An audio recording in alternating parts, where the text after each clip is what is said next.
So I guess the question has to do perhaps with screening and getting people a guideline recommended therapies. I would start with the fact that, think back in history 20 years. We've reduced the mortality from heart disease by over 50%. And so there's been a huge win. So I wouldn't discount the fact that identifying risk factors and treating them has not been successful. It's been wildly successful. And of course our drugs and treatments work very well now. And so we're trying to find patients who have residual risk that are other factors that could be treated.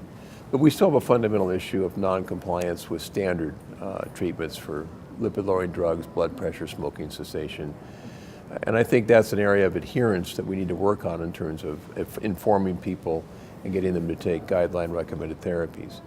Now again, earlier today, the lipid guidelines were released, and I think they give us broader breadth to identify patients who are high risk and treat those patients more aggressively. It also advocates ezetimibe and PCSK9 drugs as part of the algorithm, which I think is an advance forward.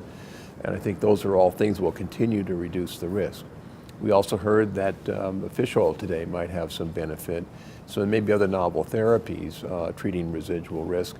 And finally, the drugs now to treat diabetes, GLP-1 agonists, SGLT2 antagonists, also reduce risk.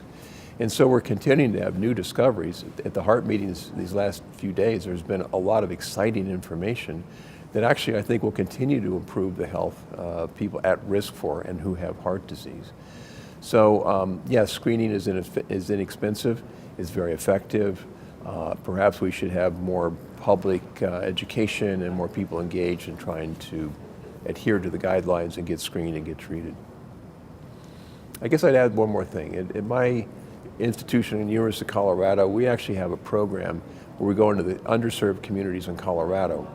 And these are Hispanic communities and rural communities. And we've found an enormous number of patients who just aren't aware that they have hypertension or high cholesterol, that they have diabetes. And when we identify them and start them on generic drugs and lifestyle, they respond beautifully. So part of what we have to do is go into the underserved communities in our country and start to find those people and treat them with generic drugs. So I think there's still work to be done.